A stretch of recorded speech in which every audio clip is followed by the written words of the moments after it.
Well, I think we'll be doing more of that kind of activity today. So next up, we're going to have David Irons. I've known David. Every time I sort of have a question about the kittiwake rookery over here, I just ask Dave.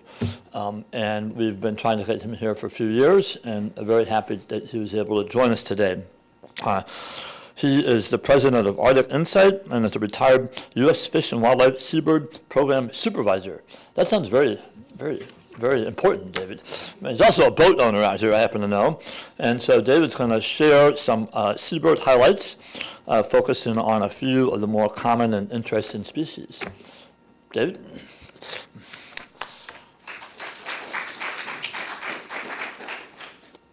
Thank you, Paul. So this is my clicker. I just go one minute. So I don't know if I made my writing big enough. Hopefully you can see up there, but happy to be here today. And I got a good friend, Dan Roby, who's a great photographer, so I got some of his pictures, so you'll get see some nice pictures, including this one. Now that wasn't quite in Prince William Sound, but I took my 25-foot boat out to Middleton Island one day, and we saw like 30 humpback whales bubble net feeding and thousands of gulls over them. It was pretty cool.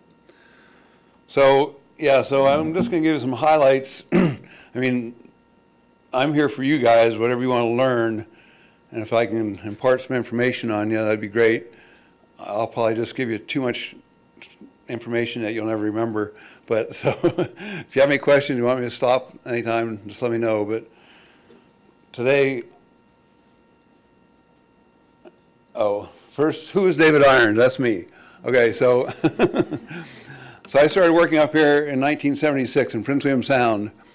Went out to Green Island studying sea otters.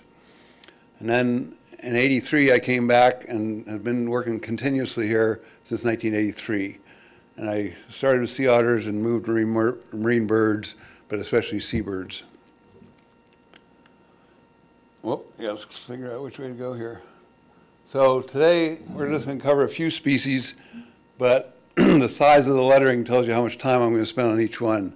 So it's going to be mostly black-legged kittiwakes, then pigeon guillemots, marble murrelets, and then the rest of them just briefly, because I only have 20 minutes to talk, but I should only talk for 15. But I started early, so I get to talk a little bit extra.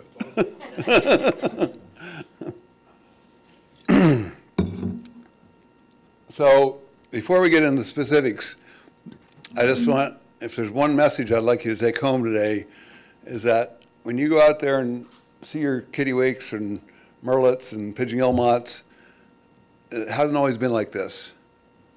There used to be a lot more.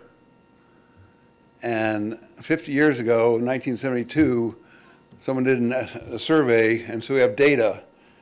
And there are like 3 times as many birds in Prince William Sound as there are today.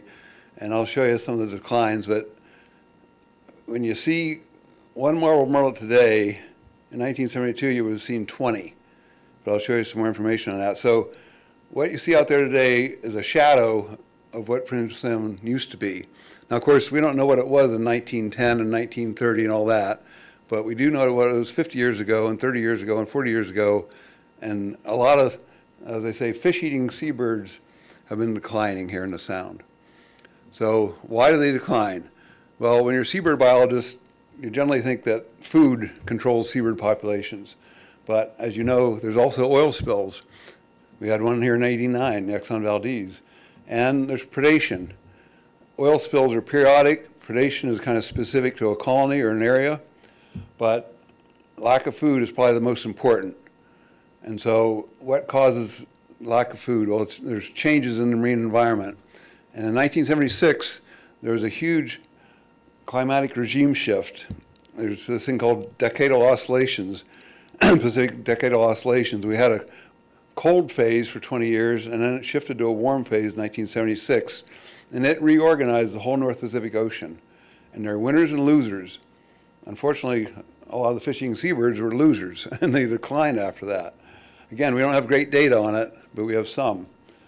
So then, since then, I don't know if you remember 2014, 15, 16, there was a huge, what they called a blob. Now they call them marine heat waves. Again, the more North Pacific heated up much higher than normal. and that wasn't good for anybody.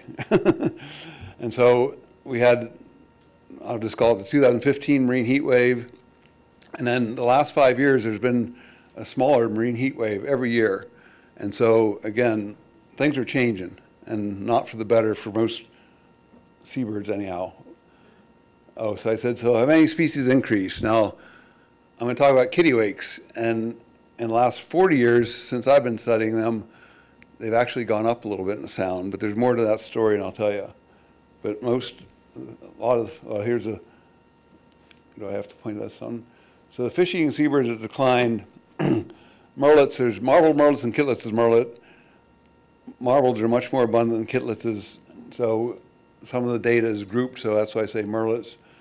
Pigeon guillemots, puffins, horned and tufted puffins, Arctic terns, Bonaparte's gulls, loons, and mergansers. And I'm not going to give you all the data, but an example again, the murrelets. And this is Kittlitz and marbled together because they're hard to distinguish, and a lot of times people don't separate them out. But in 1972, there were 300,000 Kittlitz and murrelets in the Sound. In 89, of course, there was an oil spill, so we had a regime shift in 76, an oil spill in 89, and then after 89, there was only 100,000.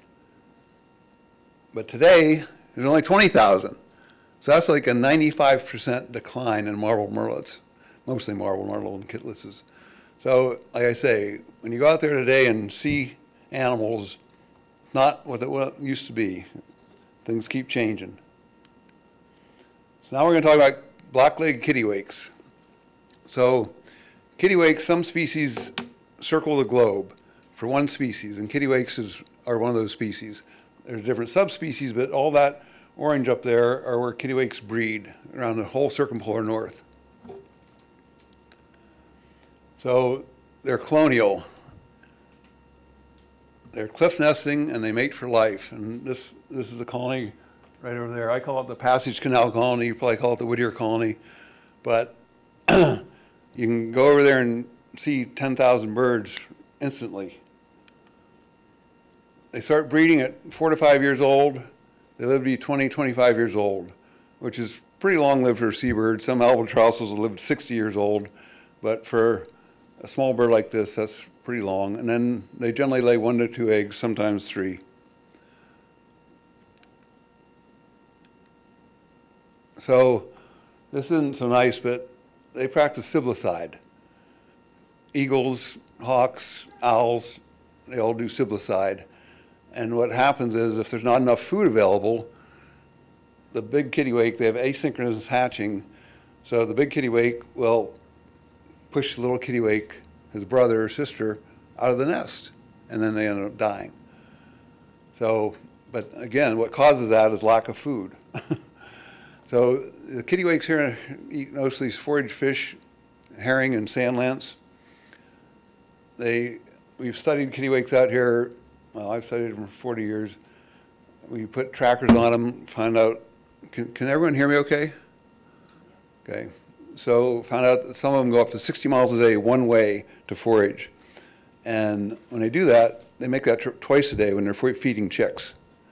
And I have a lot more information on that I won't give you. But so I just found this somewhere on the internet. So I said, the biggest kittiwake of all.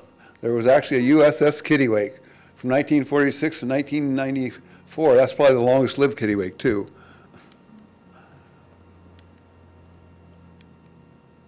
So we also put little devices on kittiwakes to track them in the wintertime. So all summer long, they're over there as a pair on their nest, raising a chick. And winter comes, and they just take off. The pair just diverts. They don't stay together in winter. They go out to sea, just hang out by themselves with their neighbors. And we found there were 3 different patterns. We did this for 4 years. The blue ones up in the Gulf of Alaska. Some birds stay up in the Gulf of Alaska. And then some stay coastally down as far as California. And some go out in the middle of the Pacific, just north of the transition zone. And they just sit there. They're called seabirds because they just sit there for 6 months and forage, never see land. Seabirds.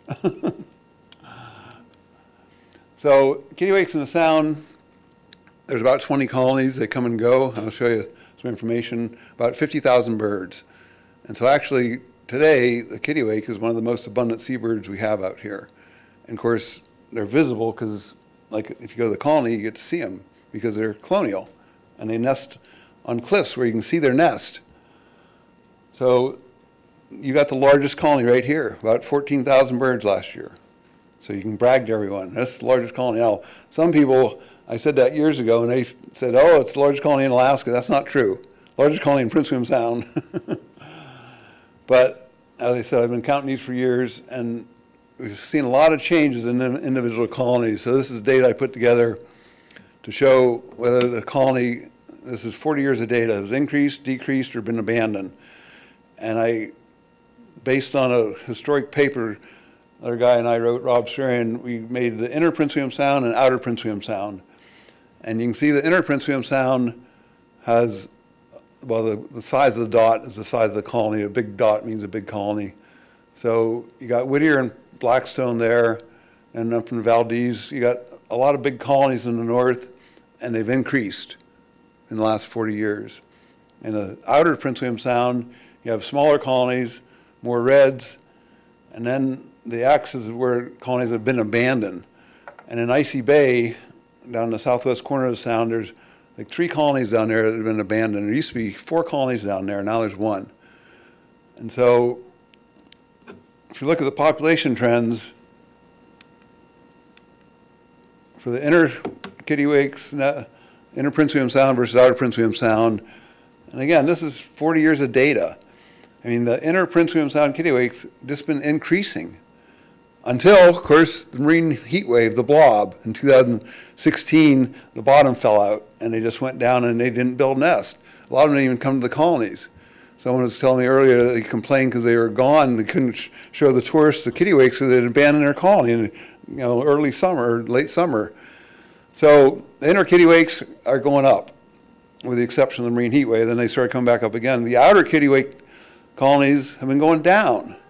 Again, this is 40 years of data. Really dramatic. I didn't think it was going to come out like that when I put this data together. So why is that? Well, I'm a biologist. I know everything, not. But again, we think it's food related mostly. And in the sound, there's certainly predation. We'll talk about that in a minute. But there's probably, I mean, the inner sound is less affected by the Gulf current, the outer northern Gulf of Alaska compared to the outer kittiwake colonies. So it seems like that the inner Prince William Sound has some production up here that isn't affected as the ocean has been affected. But so that's a pretty dramatic difference between the inner and outer. So your colony right here, the Passage Canal or Whittier colony, that population has basically doubled in the last 40 years. And they produce a lot of chicks. But they also have predators, and you've probably seen eagles over there. So in the springtime, about now, if you go out there, you'll see these flights. They're like choreographed flights, these birds flying through the air, which is great to see. In the summertime, they don't do that as much until an eagle comes, and then they'll all get up and fly around. But these come to the colony in March. A lot of you aren't here in March, but the kittiwakes are here. They come in March. They lay their eggs in late May, they fledge their chicks in August, and they leave in September and go out to the middle of the ocean and sit there for 6 months and then come back. They got to meet their mate again at the colony because they didn't see their mate all winter long. So they meet their mate again and have to fight over who's going to do what, and then they nest again. And this colony, of course, has lots of tourists. They're the same mate? Is it the same bird? Yeah, they mate for life, but just like humans, there's a lot of divorce. But they stay together for several years at a time. Even though it's kind of funny that when I put those trackers on them, I put on pairs purposely to see what they did, and I was surprised they just went, pew, said, goodbye, we'll see you next March. Maybe that's what the key to a lasting relationship. Any other question about kittiwakes? We're moving on to pigeon guillemots. How do they find each other? The nest site. Just the same nest? Yeah, they use the same nest site. Yeah, good question.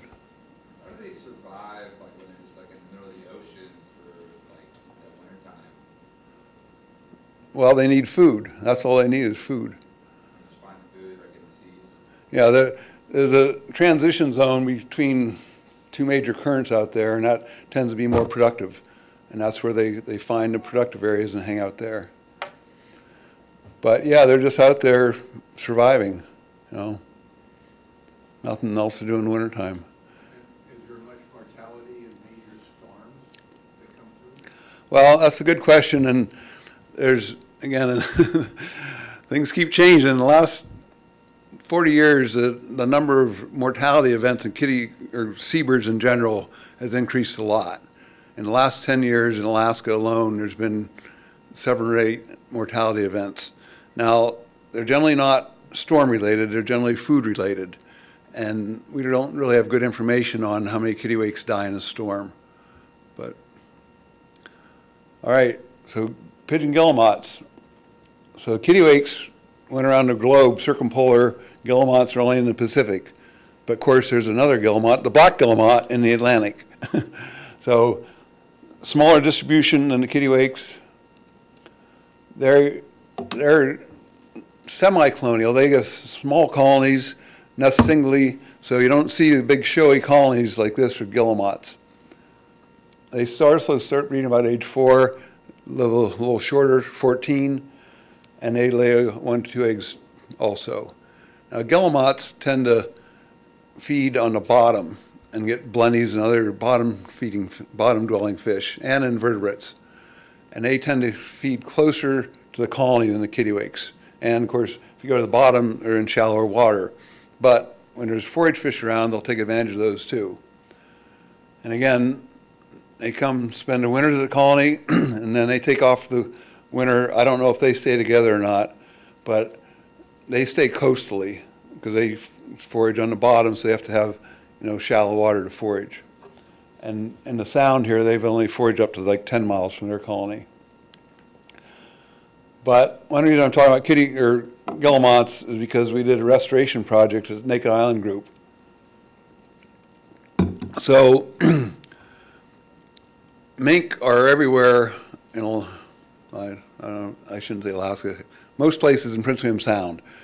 They're natural here, but they can only swim like 5 miles. And there are some islands in the Sound that never had mink.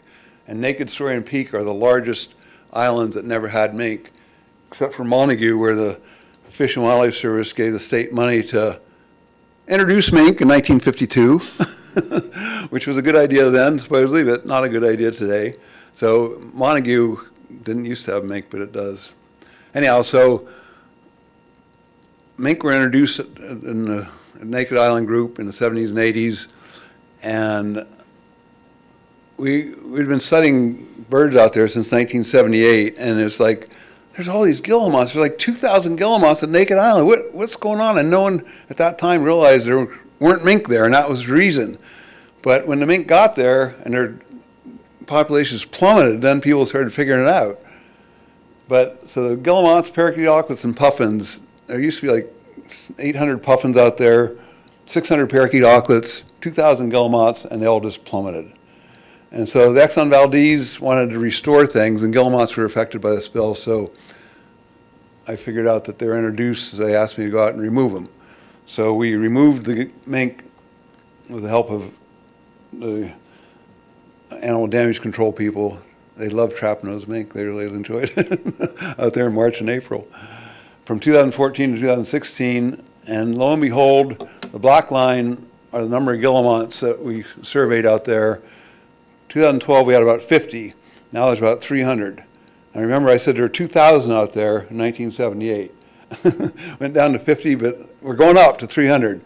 Now the kind of light brown line that you see going back and forth across the top, that's the control island, the Smith Island group, which is another small island group without mink.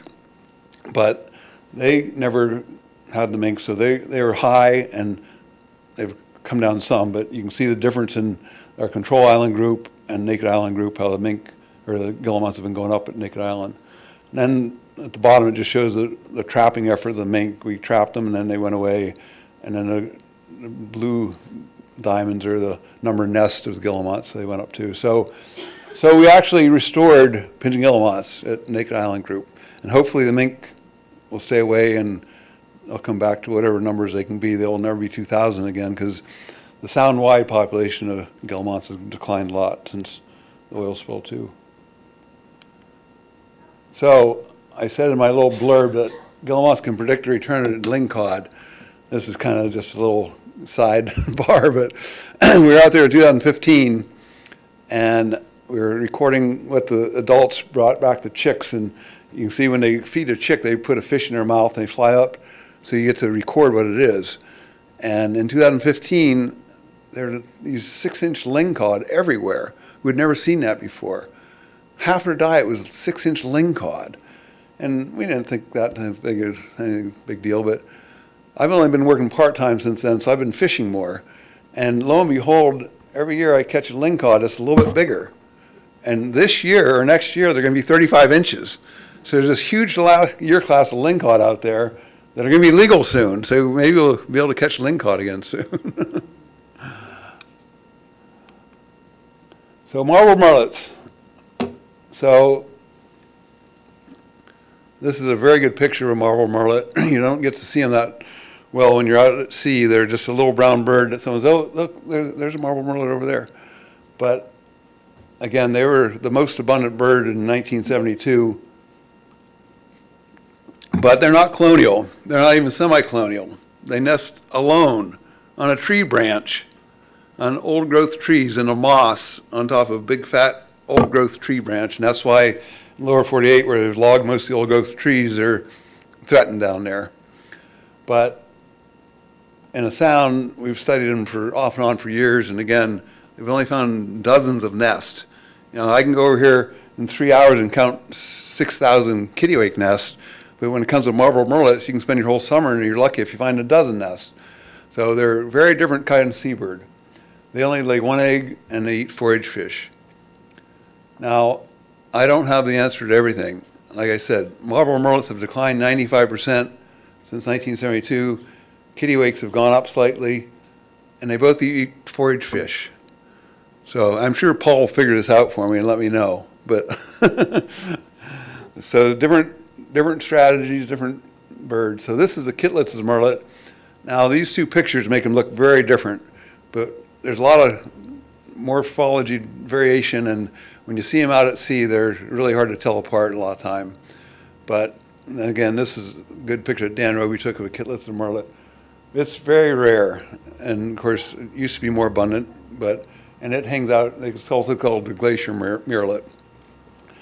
Blackstone usually has 20 or 30 down there. You can go up in College Fjord, Herman Fjord, and find them, but you don't find them out in the middle of the sound. They're just up near the fjords. And they have large eyes, and some people think that the large eyes help them see because they forage in cloudy, turbid water near the glacier, you know.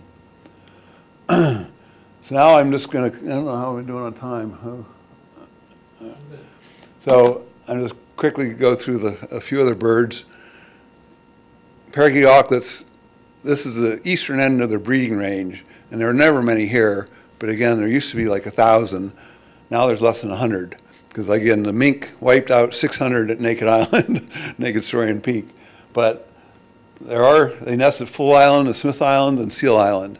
And there's only like no more than 40 at each of these islands, but they're hanging in there, and I'm hoping they're going to come back to Naked, but we tried to lure them back with social attraction, and we got a couple nests there for a couple of years, but then the study was over and we stopped doing that, and I haven't seen any since. So hopefully he'll come back to Naked Island.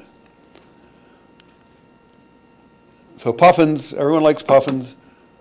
In the Sound, we don't have that many, especially near Whittier, but the closest, I don't know, Lone Tree Island really isn't really a name, but everyone calls it Lone Tree Island. I don't know if you know where it is, but that's the closest puffin colony. There's a few out there. Naked Island has 30 or 40, and the Smith Islands is south of Naked. That's where you can get 300 or 400, and then at Porpoise Rocks there's 300 or 400. And again, most of these are tufted. There's a few horned out at Naked, but like at Lone Tree Island, they're all tufted. Down Montague, or excuse me, Hinchinbrook, the west side of Hinchinbrook, Port Etches. It's what some people call a real seabird colony, because it has kittiwakes and murres and puffins at it. Whereas we don't have murres breeding up in the sound much, and we don't have any puffins, but it's a classic seabird colony with murres on the cliffs, or on top, and the kittiwakes on the side, and puffins in the burrows. But it's a long way from here. Arctic tern. So I just had to throw this in because I helped demonstrate what everyone always said, that they go to Antarctica in the winter and Arctic in the summer. That's a long way. And I was working with this circumpolar seabird group, this guy in Greenland doing his doctorate. He's the first one to put a tag on to prove that they actually went to Antarctica. And I said, well, hey, maybe I'll do that for the Pacific. So we put some tags on, and we found out that they do go to Antarctica. But we also found that they stop along the way. So where it's kind of pink or orange there, that's where they stop and forage for a few weeks on their way to Antarctica. And that happens to be the upwelling area along the west coast of North America, the upwelling area along the west coast of South America, and then they cross the Andes. I mean, these are a seabird. They cross the Andes. The Andes aren't that tall there, but it's a couple thousand feet. And then they go to another hot spot in the South Atlantic, and then you can just barely see Antarctica down there, but they go all the way to Antarctica. So we demonstrated they do, in fact, go to Antarctica from Prince William Sound. But unfortunately, there aren't many left here. They're another one that declined 95%. So you're not going to see many around here. Valdez has a colony of about 300 over there, but there aren't many colonies around here. There's colonies down near Icy Bay, but not many around Whittier. So, do I have any more time, or should I stop? Well, that was the end of my talk, but since I have more time, I'm going to tell you. Oh. You can go on and I'll hand these out. Okay, I just real quick. So I came down here with my family, my wife, my son, and his girlfriend on January 1st, 2016 to take a look at my friend's boat and make sure it was okay. And I looked back on the beach and I saw this hunks of ice. I thought, well, that shouldn't be ice. What's going on here? And I said, I got to go look at that. And they're dead murres. So this is that blob, the marine heat wave. Ended up killing like over 1 million murres in the North Pacific, in the Gulf of Alaska, I should say. And I went to that beach, and there are just dead murres everywhere. We counted like 8,000 murres along that beach. And we couldn't count them all that day. We had to come back the next day and count them. And that was kind of like set off the alarm that this is a big murre die-off. And then it went on from there, and there were just dead murres everywhere. And murres, I didn't talk about them today because they're not a big bird that nests in the sound, but they're another fish-eating bird that nests on cliffs, and they're colonial. And they lay one egg. And that's all I have. Thank you. You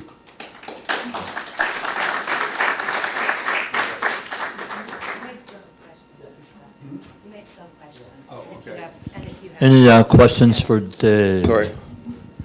I have one. Were mirrors ever in the sound? Seems like before oil spill, I remember seeing more mirrors. Well, they come in the sound in the wintertime. Okay. And you'll see an occasional murre up there. Again, they nest at Porpoise Rocks, and they nest down along the edge of the western sound, down Attu Island, but they don't nest up inside. Thanks. Questions for Dave?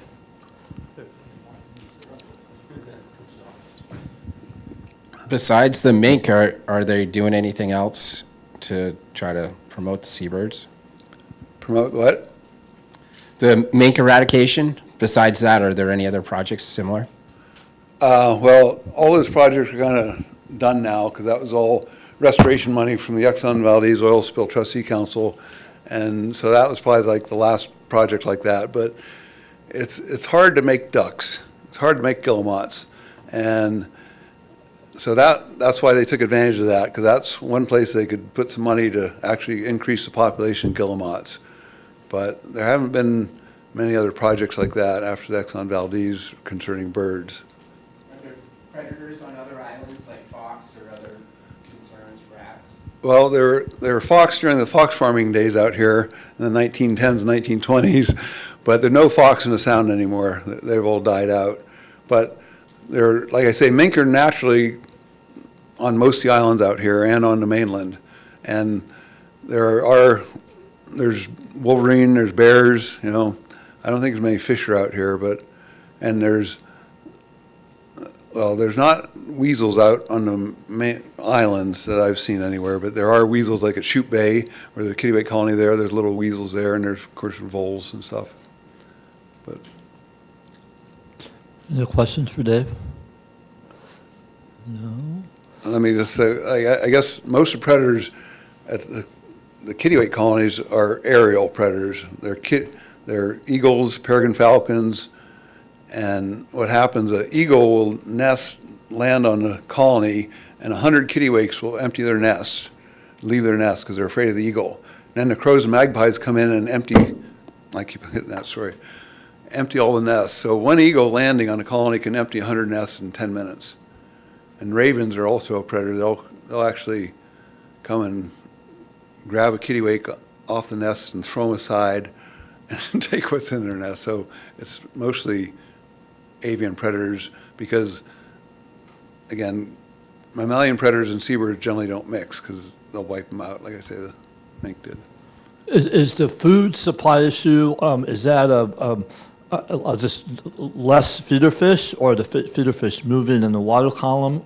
I've heard, the speculation that maybe the feeder fish went deeper and they couldn't get to them, or any ideas there why the starvation or why the lack of Yeah, food? that's a hard one, and the fisheries people can answer that better. But I mean, certainly seabirds only dive so deep, and kittiwakes don't dive at all. They're surface feeders, and so if the fish just go down, then they're not there for the kittiwakes.